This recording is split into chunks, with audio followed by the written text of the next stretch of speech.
everyone, Chris, the Thrift Shop Hustler, with another Reseller After Dark interview. This one is kind of an impromptu interview, and I apologize. We were supposed to have a thrift battle on Dominic, the Primetime Treasure Hunters channel, and of course, Google outages, of course, all that fun stuff. I hope everyone is having an amazing night so far. Today, we have an interview with Eric, the Vintage Flipper. Eric, do you want to say what's up?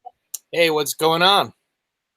Everything's good, man. This was like an impromptu interview. So I thought like, hey, let's get to know Eric. And by the way, check out Eric's channel. The link is going to be below. You almost have 100 subscribers. So we're hoping that this video helps you push you over to 100. And if you go and subscribe to Eric, let me know what number subscriber you are in the chat if you are watching this.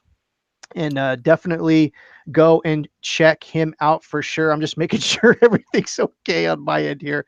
Everything is actually still live, right? We're good. Yeah, we're good. We're live. And I totally lost the chat room. I see the chat, but it's pretty empty. Okay, here we go. We're good. We're good. All right, Eric, you're here. I'm here. Tell us your origin story, how you got started reselling. Let's see. So I joined eBay back in '97, and I've always been selling, but I wasn't a reseller, but I was always selling things. But I didn't use it as a business model, and then I stopped doing it for a long time. And the funny thing is, you mentioned this in the green room, you know, before our talk here, before we got on live, and we were talking about Gary V. It was Gary V. He had this, I remember it was New Year's Eve or maybe New Year's Day 2 years ago, and he had a challenge. And he said, the challenge is I want you to go in your basement and I want you to sell $1,000 worth of goods. And I did it. And I hit the goal and I'm like, wow, this is fun.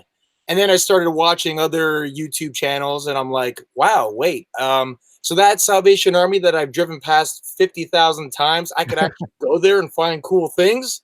Let me try that. And it just became an addiction. And as you could say, I got bit by the bug. And so it wasn't the addiction of a business. It was the addiction of finding stuff, right? It's always the sourcing that's the fun part. So that's kind of how I got started. I've only been doing this. I call myself a part-timer. This is my side hustle. I've been doing this for about 2 years now. Nice. So we got actually a lot of good, awesome people in the chat room. We have Carl Botch, we got Laura, Auction Professor Don's in the house. He's got a really awesome channel. Retro Drunk 1987, another great channel. Echo Retro, Maritouch 7, eBay Roadshow. This is a lot of great people here. So like I said, Eric is almost at 100 subscribers. If you want some awesome content, definitely go down there and check out his channel. And if you enjoy what you see, definitely click the subscribe button. So let's talk about, you said that you had a little bit of in between there so you did it early in the 90s like I did, and then there was a little bit of a break. What were you selling in the early 90s? Let's see. I was selling like a lot of concerts videos that you're not supposed to do. Like on VHS or something? Yeah. Well, yeah. I'll tell you something real quick before, and I don't mean to sidetrack your interview or anything. Yeah. There's a huge emerging market in pre-recorded 80s content because of the commercials that are on VHSs, blank VHSs. Now you have to sell them as blank VHSs through eBay's policy, but old recordings of wrestling and stuff like that. Oh yeah. Have you seen that? So yeah, I totally see. You have to do it as a blank. Yeah, you have to sell it as a blank. And then, you know, you mentioned like what the label says on it. Does that make sense? Yes. And of course it's a blank tape. So I don't know, you know, it's a blank tape, but like there's a recording on it, but I can't say there's a recording on it. Right. It's something like that. I don't know the exact policy, but it's something like that. But anyway, so were you selling VHSs or how was that going? VHS, because there wasn't really, so I'm thinking 97. I didn't have, I was making, I was dubbing copies on with 2 VCRs. And I remember I was, you know, obviously it's illegal now, but back then they didn't have policies for it. And they were like, right. I guess they were called bootlegs, right? I guess they were bootleg concerts. I mean, somebody would film it and they were high quality, you know. And it was mostly like Van Halen stuff I liked, you know. Right. And that was on eBay? Yeah. So that was basically, was that like your bread and butter, or did you do any other collectibles or I didn't do it clothing? as I didn't. Well, yeah, I did a lot of sports autographs. I would go to like card shows. So I was huge into like I heard you mention Beckett magazines.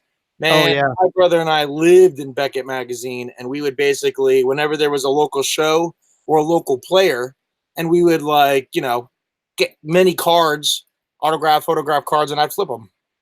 awesome. Yeah, I started a lot with sports cards too, and it's funny how over the years it's carried over, and it's kind of sad to think like, the I was just at a friend's house today going through his whole lifetime collection of stuff that he had, and it was sad to tell him that the junk era from 1986 to 90, geez, 97 or something, Yeah, to tell him all his stuff is literally worthless, that it was worth more to burn it to keep warm than or to recycle it or whatever, to that's when actually. I was into it too, And I said I would always tell my brother, my younger brother, who's 5 years younger than me, he'd always accompany me, and he always wanted to keep these things like stocks, like long term. And I'm like, we gotta flip them, man.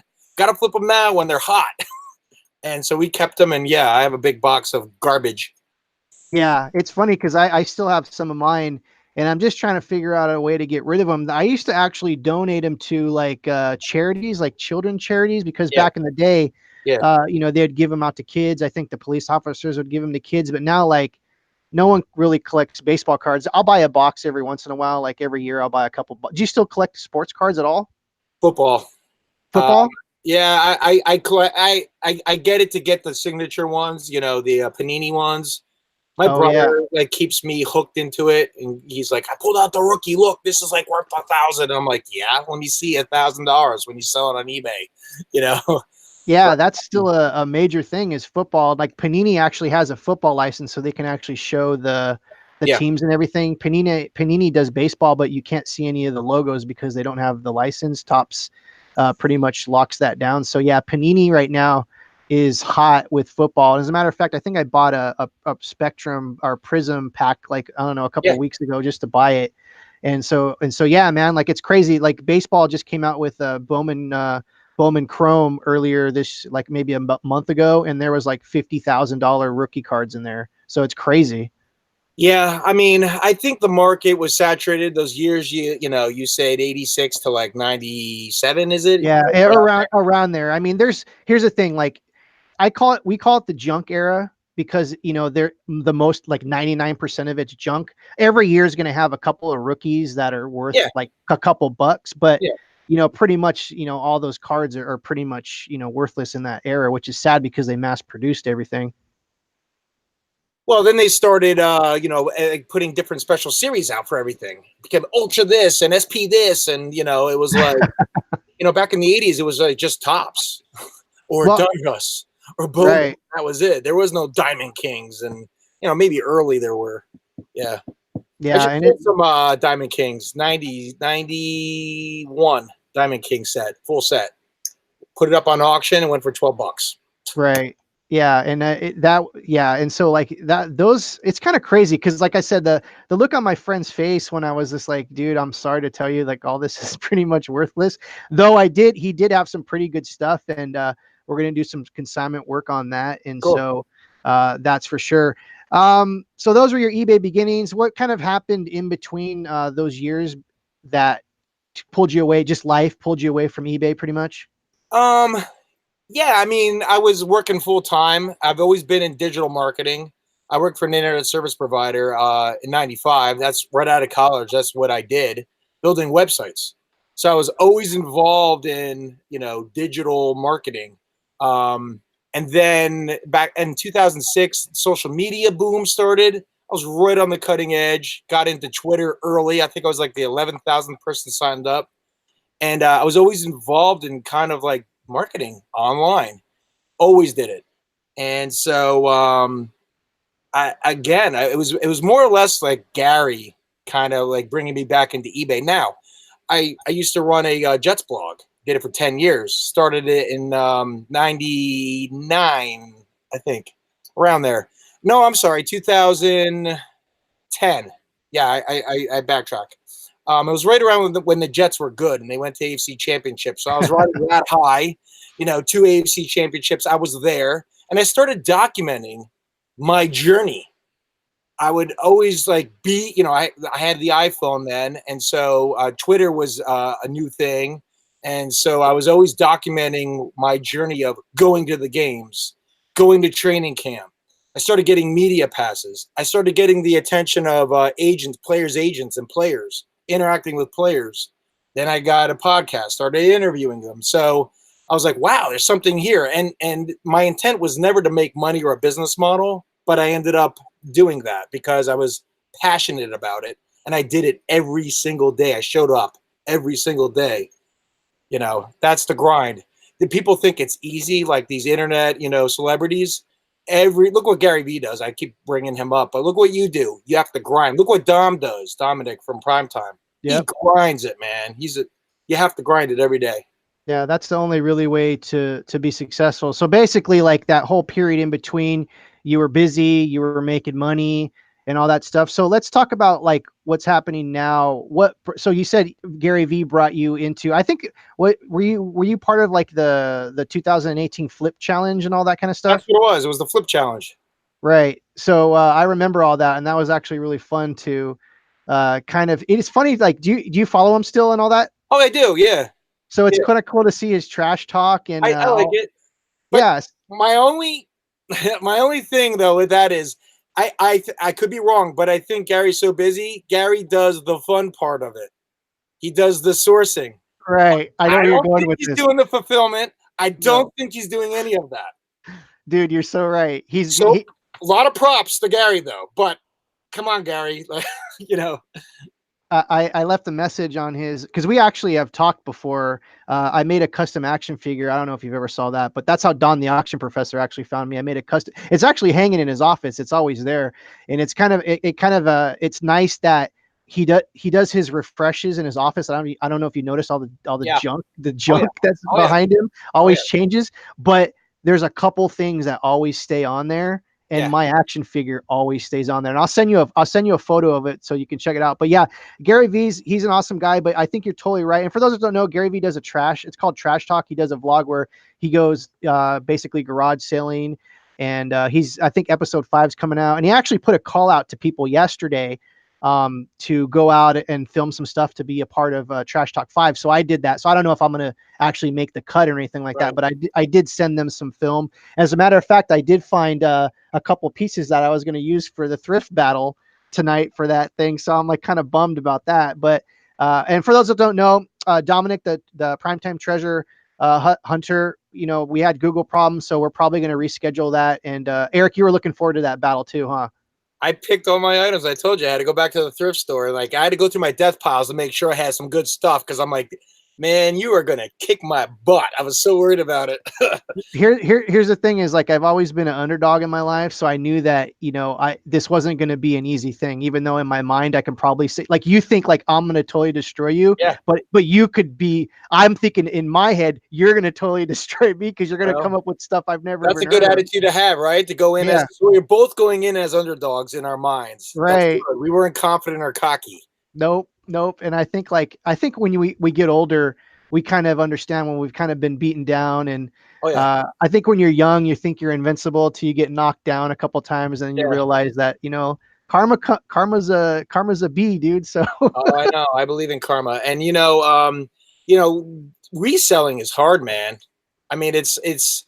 I don't know about you, but there are days where I'm like, I'm on that high, and then you're just as quickly on that low, and going, "Why am I doing this?" I don't know about you. No, absolutely. And the thing is, there's been times I've given up and said, I don't know, I can't do this, and then come back to it like you do. I wasn't full time eBay because I started in 95 or 96 when it first started, before eBay was even eBay. Yeah. And so there was a time in between that where I'd take like a year break, a 2-year break. I wasn't doing it full time. I would sell a thing here, a thing there. And so just recently over the last 3 years, and I mean, thanks to Gary Vee, thanks to all these YouTubers, like YouTube, see, and I don't even remember who they were. And I really feel bad for this, but there was like a bunch of YouTubers that I saw that were doing like haul videos and things like that, like maybe 3 years ago. Yeah. And that literally sparked me because I'm like, I do this all the time. I should start recording this. And so, That's what I did. That's why I started. I'm like, I do this. I might as well just record it. But I use right, it as training videos for myself. I right. actually study my negotiations. And I'm like, why did I miss that? I completely walked past that. Why did I do that? You know? Did you ever do that? Yeah, to a certain degree, but I also think that's the football guy in you because those guys like to go back to the tape and see what they did wrong. Doesn't that make sense? I go back to the tape. I look to see what I've missed. I also look to see what I did good. And I'm like, ooh, I like how I negotiated there. And here's what's interesting. I'll watch it and it's like I'm watching it for the first time. I'm like, I said that? I think I like leave my body when I'm in the zone. It's like I black out, man. I wish I had. You know what? I don't actually do a lot of the recordings of like whole or like when I'm out on the field, but Oh, so fun. I wish like I would able to could be able to go home and like definitely see like like all the things that I did. Do you feel okay? So let's kind of back up a little bit. So what kind of stuff are you? What kind of stuff are you kind of selling now? I was selling everything that I could flip. It was my strategy. And then, you find a kind of like a niche that you kind of feel comfortable with. So it was like men's stuff. It was stuff. It ended up being stuff I love. So it's like vintage Nike, vintage I love t-shirts. Like that's my bread and butter, t-shirts, vintage t-shirts. Single stitch. I love anything concert stuff. I love 80s. I'm not a sneaker guy. I will dabble in it. I'll dabble in some, but I love vintage stuff. I love like old. I'm looking around here to see if I have like, I just have weird stuff. Like I love old. This is like a cool thing. Yeah, Um, I can't pull that out because that's that going to be in our was, battle. that was part of the battle. Yeah. So Um, let's talk about you talked about t-shirts, and I think we can actually have a kind of a teachable moment here yeah. with your experience. I know that for me personally, vintage 90s is really hot right now. Yep. What kind of stuff should people be looking out for if they're out there sourcing? So you want to look for, and I don't know if you've heard this. Well, I know you've heard this term before, but single stitch versus double stitch. Yes. All right, and where you're looking, when and I'm going to try not to show my stomach here. Basically, it's like the bottom seam. Okay, you can like everyone watching wearing a t-shirt right now. Go look at your bottom stitch, and if you see it crisscross and double stitch, that's a double stitch. Single stitch is simply just a single. Right. You see how you have a double there and it's crisscrossing? Yeah, that's a double stitch, right? That's a double stitch. Yeah. And then Okay. also Cool. a telltale is right here on the seam, right here on the shoulder. Mhm. Okay. Single stitch, the vintage will have that. And of course, you got to look at tags. You're looking for certain tags. Now, Right. there are certain companies that I can see, like a Giant, for example, I know is a vintage late 90s, mid 90s shirt that concert t shirts used. So I'll see that like on a Limp Bizkit shirt, a Corn shirt, or, any rock band, basically. Right. So Um, so let me back up just a tiny bit for the viewers at home because I feel like basically our subscribers they kind of have a broad understanding of certain things, and I just want to kind of touch on something that you mentioned that I feel is like super important as far as tags. For the most part, 99% of the shirts that have printed tags, and I'm talking like screen printed tags, I find that those aren't really, high dollar things. So you're looking at things that actually physically have a tag. The tags look vintage. You have certain ones that you look for. Do you have you ever found stuff that's printed that's actually worth money? no, Printed tags. Yeah, it's all like pretty new stuff, right? no, it's all real tags. Now I found stuff with the tags ripped off. There's no tags, and that's still worth money. I've even found roached up shirts with holes and stains, and and then of course I don't, you know about that shirt I flipped. No, no. Please tell the story. Oh, okay. So my son was going to take his SATs, and I was in a town where I'm like, what am I going to do now? It was a Saturday morning. I dropped him off at 7:30, and I just hit the road. I'm like garage sales near me. Basically, is what I googled, and I just hit the road, and I come upon this one garage sale, and they have your typical crap, but there's this bin in the back, Uh oh. and so I dig into the bin, and there's a bunch of lady shirts, and then I start finding like shirts, single shirts, and I'm like, whoop, whoa, what is this? Concert shirt, whoop, Guns N' Roses, 1988 single stitch. But I pull out this one, and so I'm excited over that thing the most. And then any men's shirt with a single stitch, I just grabbed it. They were selling it for $0.25 a piece. Oh wow. A That's quarter. yeah, that's a good price too. A quarter. So I walked out of there with like a die cast car for $2, and I paid $1.25 for my 5 shirts. And I ended up one with a it was from the movie called what the heck is it, with Woody Harrelson, Natural Born Killers. Oh, I did see all this stuff. Yes, yes. But go on. I know what you're talking about. So I'm like, oh, Natural Born Killers. This is really ratty. I hope I could get $25 for this. So I started doing some research, and I couldn't find the print that I actually had. I found other ones though, listing for like $600. Oh my And I'm God. going, what? So I reached out to a couple buddies of mine on Instagram, and I'm like, what do you think I got here? And they're like, oh man, you probably have something like $200. But here's where Instagram helped me. I posted on Instagram that I found the shirt, and immediately I started getting DMs. I'll buy it from you. I'll buy it from you. I'll give you 300. I'll give you 350. And I'm like, okay, I'm onto something here. Right. And I told them, thank you very much, but this is going to go on eBay. And so I don't know if you use a website called WorthPoint. Oh, absolutely. And for those that don't know, let me stop you because a lot of people don't know about WorthPoint. So you can go to worthpoint.com. It's basically like it'll show you, I think, up to 9 months or 12 months. Do you know how long it goes back? 10 years. 10 years? Yes, sir. I must be like clicking a wrong button because I think mine only go My back like. subscription goes back 10 years. Oh, wait. So there you can actually pay to go There's back 10 different years? models. Yeah. Dude, I just learned something from you, man. What do you pay a month? It's free. No, I pay $20 a month. Oh, you know what? I'm an idiot. I'm thinking of watchcount.com. WorthPoint is a subscription. Yes. I've made my money and then some because it's showing you items that haven't been on the market in 6 years, and you know that they were selling. So this shirt I found 10 years ago sold for like a $12 auction, and I was like, oh. But then I started looking, and it started increasing tremendously, and all the Natural Born Killer shirts were going crazy. And so I'm like, I'm going to price this thing high. And I ended up not pricing it high enough, in my opinion. So I put it online for $4.99. Oh, no. And I put it on for $4.99, and I was getting, and then I decide, and then another thing you never want to do, put it online, make it live, and then go in the car and drive around. I'm like, beep, beep, beep, beep, beep, and I'm like, oh my gosh, why did I do this now?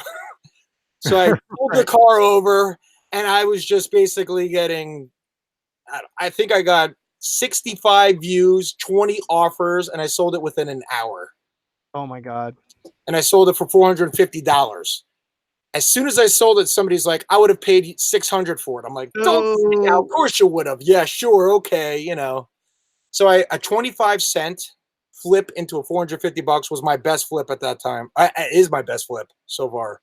Oh my God. That actually is a really, really, really good story, man. And as a matter of fact, I knew about WorthPoint, and I'm actually going to take another look at that just because you said it goes back 10 years. So I really appreciate that. If I can take anything from your amazing stories tonight, worthpoint.com. I'm definitely looking into that first thing tomorrow morning when I get back here in the office. Dude, that is a great story. So that's basically your best t-shirt flip. Yeah. But what also came out of that flip out of that pile was that Guns N' Roses 1988. I have it up for like $80. I have do you remember Mac machines? No, but you mean like the old, like the computers, or that's a band? No, like all right, so ATMs, when you go to the ATM? Yeah. Did you ever hear it as the Mac machine? No, never heard that before. Oh, okay. Mac was the company. They were the first ones to create it. It was a money access center, Mac. And I have a vintage shirt from that. And that thing's like worth $40-$50. Right. But you still have them listed. They're not selling yet, right? They're not selling because I'm sticking to my guns. Everyone's trying to Yeah, lowball me. right. And another thing with t-shirts is it depends on the size. So what size do you think is the best size to sell? I would say large.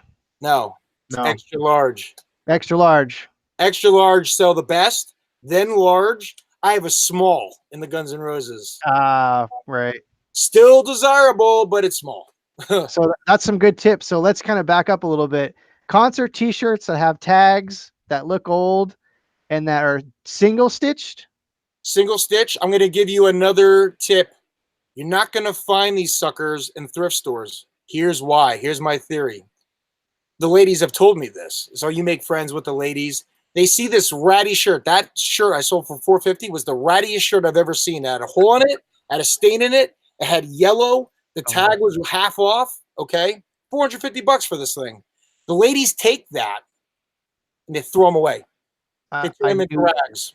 I knew You you know were how much going. money they're throwing away? Yeah. So I made a deal with my one thrift store lady. I said, I'm going to show you something. I said, when you find the rattiest things that you don't like, put it into a bucket here. I'm going to label it Eric, and just throw it in there for me. And she threw this in there for me.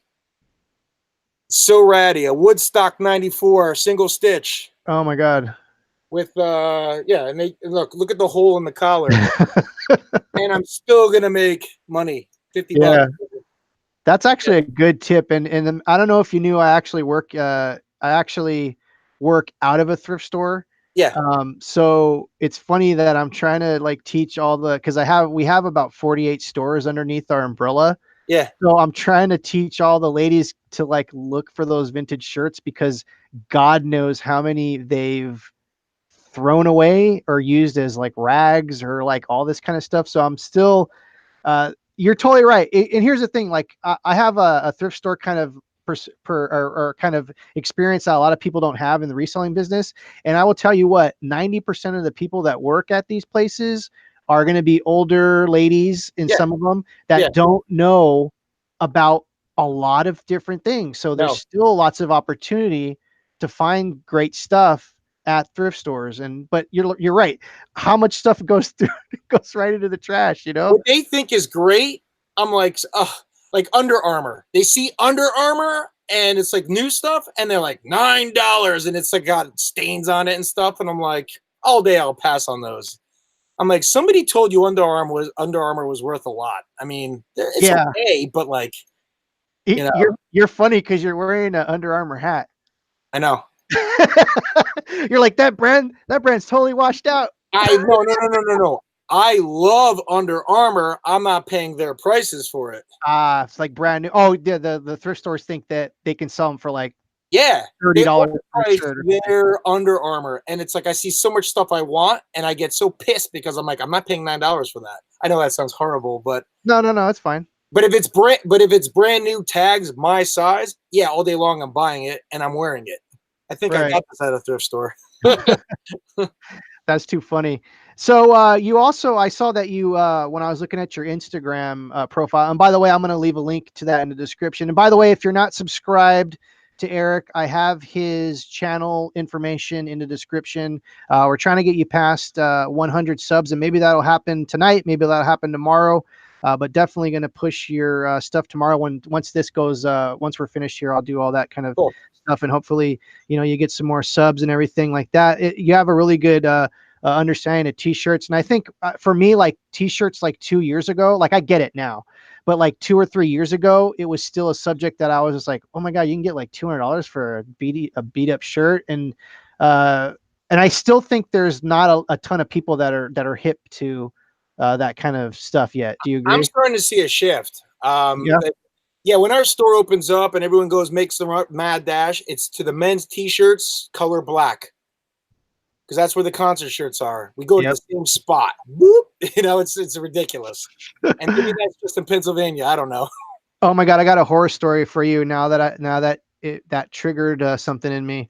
Yeah, Uh, I do the same thing. I go to the black t-shirts when I go to any Goodwill or anything first. But you want to hear my horror story? yeah, yeah. So I've been starting to collect shirts for the last 3 years. I'd go to Goodwills and I'd just buy anything that looked cool because even cool stuff still sells very well. You know, you can get them for $2 and sell them for $10 to $12 all day long. So I was Yeah. just buying shirts, skateboard shirts, bands, you know, like concert shirts that were newer ones. Yep. And so I was putting them into bins this whole time for 3 years, right? I probably had like 500 shirts. And I've been putting them into bins, putting them into bins, putting them into bins. And then one day I'm like, oh, you know, I got so many shirts. I'm going to make so much money.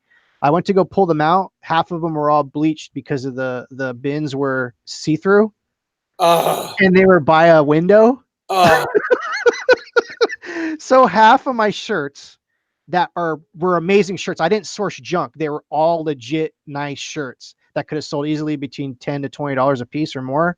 All were bleach, son. So here's a pro tip to everyone out there. If you're gonna store shirts, put them in a bin or something that is it's not translucent. What's the other thing? Opaque? Is that the yeah, word?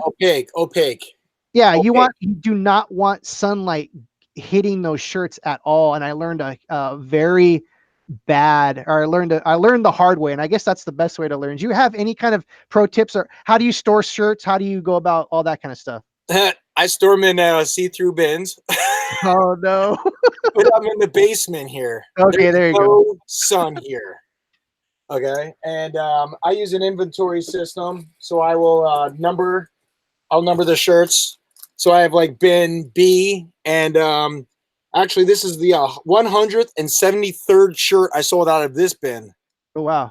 and I have all the way up to bin K. So I Oh, never renumber it, so I could see how many shirts I've sold out of each bin, basically. And oh nice. I keep the original tag in there, and I make it part of my SKU, so I can easily find it, and then I poly everything. This is the most prep work I do, because then when I'm ready to sell it, I just grab one of these, boom, boom, boom, label, out the door. Yeah. And so when you source and you bring it home, you don't polybag it till you actually list it and then you Correct. inventory it. Yeah, Okay. I have death pile basically. So I have death pile bins, and they're piled up, folded nice, and so. So I'm like, all right, I got to hit this bin. And then I go through it. And I don't know if you do this, but it's like, I know I have to get through all of them, but I always want to like grab the cool stuff first. And Yeah, it's I'm like, the same I way. want to do this. Nah, I'm going to put this one off. Yeah, I want to do this one. Yeah, this one sucks. Another funny thing is I go to a death pile. I go to a bin that I sourced like a year ago, and I'm going through it and I'm like, what the heck? I would have never bought this now. And so, because I track everything, I'm seeing that my cost of goods sold are going down because I'm getting smart with my selections. Right. I'm seeing a trend, and I'm like, I'm all right. That's my education. I'm learning not to source crud. Right. I think all of us get to that certain point. I think I was bad like 2 years ago when I would just buy like, no, I don't want to say I would buy anything, but nowadays I'm definitely very selective about what I buy. And I see that year too. You know, actually, when we were talking about the bleach sun situation, and that was Yeah. horrible, I thought of something that a lot of people might not know about is actually shirt rot. Do you know anything about shirt rot? Where it gets damp. No, where brand new shirts, when they're not washed, there's some chemical in the black ones that it'll rip. Oh You've never heard that? no, I'm not a Okay. I'm not a shirt expert. You are. Well, I'm making you a shirt expert right now. Yeah, like so that's something new that I'm taking. Yeah, Okay. because I normally don't source like new stuff like that. I mean, if it was there, I'd get it. But usually those I've seen those, but usually those are like what do they call them? Knockoffs. Right. So what, and you're right, and I'm gonna get into that in a second. So let me explain shirt rot for those that don't know. In the 90s, they made shirts out of certain kind of dyes and chemicals, Yeah. and if you didn't wash them, they didn't get released and they didn't go through the threads. And dry rot. Let's say, yeah, exactly. Not shirt rot, dry rot. It's Cernach's connection, or yeah, I think that's what Yeah, it means. Surnach. We know Surnach. Oh, Yeah, Surnach followed us here, so he's my buddy. yeah. Yeah. Oh, cool. Well, Cernach is saying dry rot, and you are correct. That is the correct. He's the shirt expert. Really? Yes, this guy. I mean, blows. He shows me his inventory. This guy knows everything. This guy, you got to interview. No, no, no. Here's the thing. If you want to get some content on your channel, you should have him on, and you should interview him because you guys Yeah, seem like you would know what you're talking about. You yeah. know, This like guy's awesome. yeah, you should do that for sure.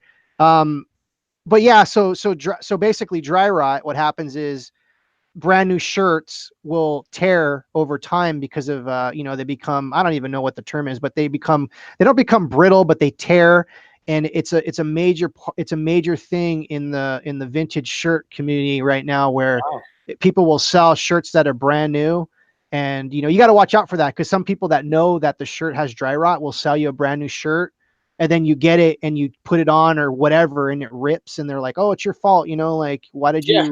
why did you put it on? Or it wasn't like that when I sold it. So just be very careful about brand. Now this is only with black shirts from the 90s. Now I think it probably early 2000s it could happen, Yeah.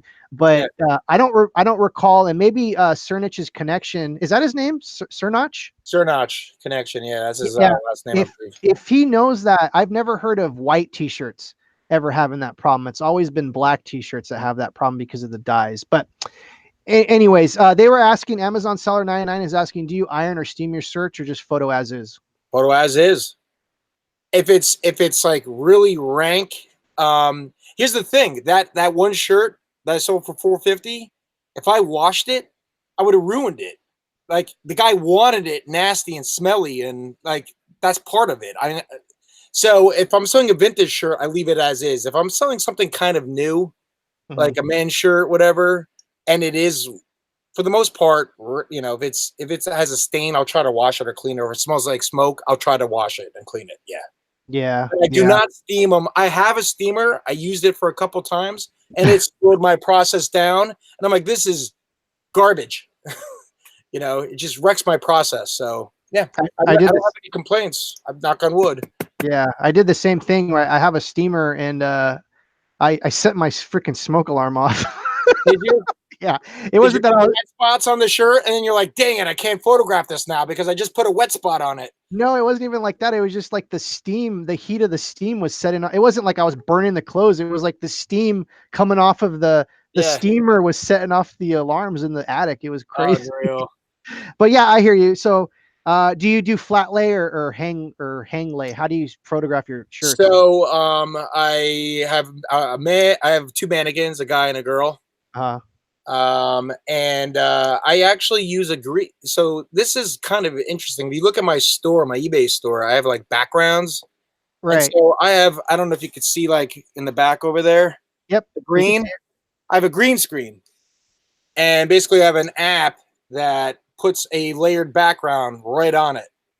And so I use like a stone wall, so it looks like I'm Right. photographing in a cool dungeon, and it sells, because you hear a lot of people say, "Oh, it's got to be white." No, it doesn't. Yeah. Certain objects I'll use as a white.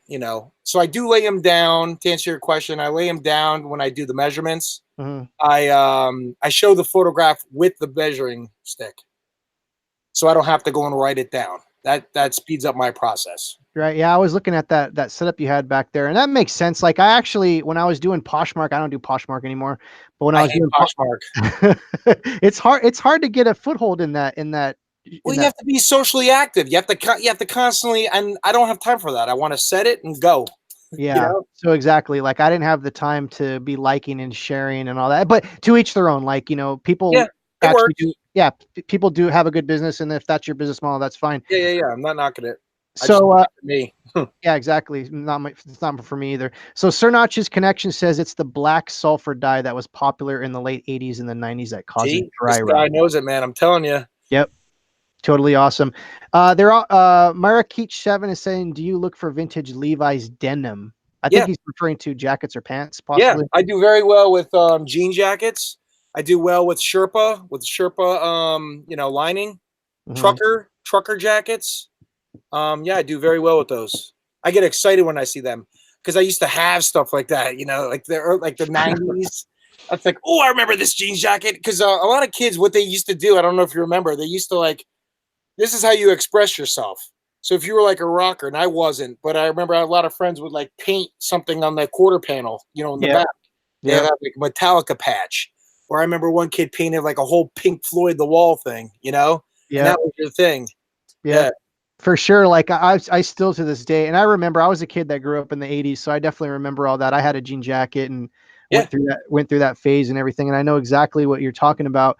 Do you come across vintage? I mean, so okay, so let's talk. Do you know anything about vintage Levi's jackets? I don't. What should we be looking for? Um, I mean, you're looking for the old tags. So I just found like anything old Levi's, anything. It just doesn't have to be denim.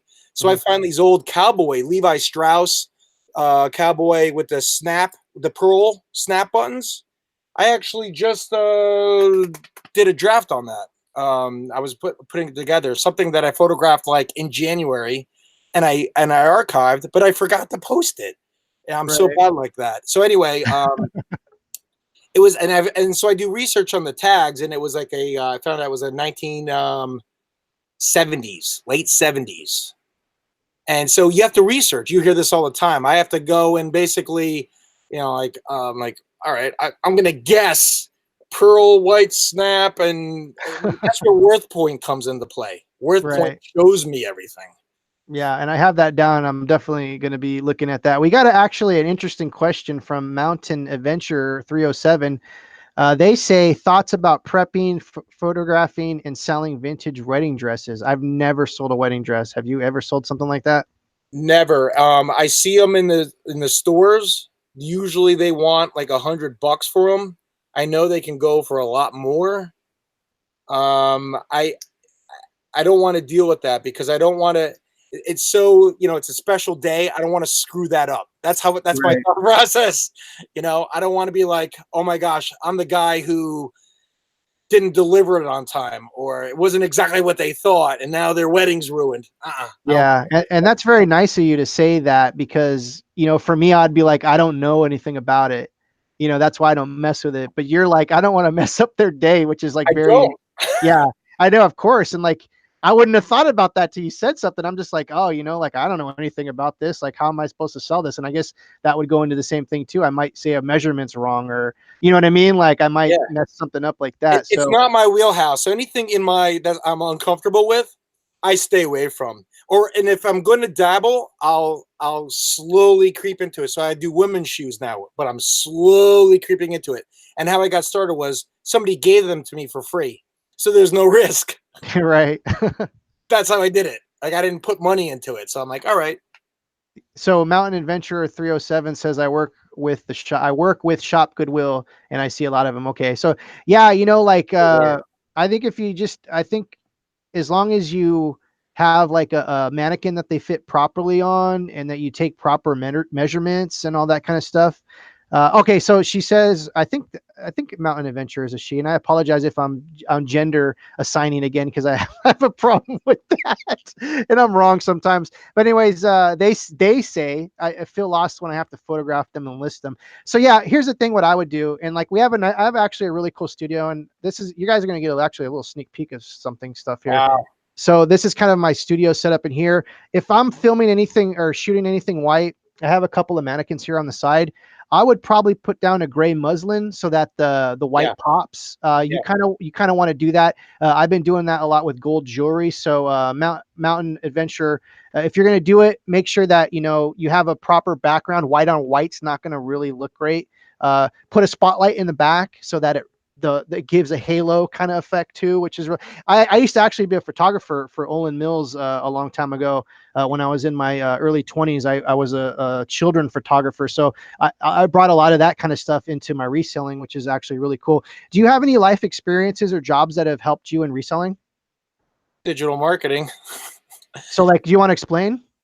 I mean, basically, I've always had to sell something online. But I did it from like scratch. So, when I worked for the ISP, the Internet Service Provider, I was the. Did you ever hear this term? I joke now, but webmaster. I was the Oh yeah. webmaster for my company, and so we started a division basically around me. It was like you're going to go out and you're going to convince people to spend $5,000 on 4 pages of a website, and we're going to sell their products online. And so I had to sell them on that, and then I had to get them to sell their products. So I was building shopping carts from scratch. I was doing e-commerce from scratch. Yeah. And so I was always selling something online. So that experience always came with me. And now we have all these tools that make it so much easier. I was just gonna say, for one, I haven't heard the word webmaster in like 5 or 6 years, so that was a good trip back in time there. And you're right. Like I think knowing about how to build websites and things like that definitely help. With the eBay auctions. I know back in the day, HTML used to be a huge thing. Now it's like they kind of, if it has active HTML, they kind of push your listings down, and they don't want any of that kind of stuff. Right. But dude, it's crazy. Well, Eric, you know what? We're coming up on the hour, man, and I think we actually, I was glad that we morphed into shirts because it's a subject that I think, is something that people should learn about, people should know about, and you can definitely do the research on that on your own. There's tons of videos on there. Like you said, you got to look, you got to go out there, you got to actually buy the wrong things to learn what not to buy and stuff like that. Exactly. Yeah, Exactly. I've made many mistakes.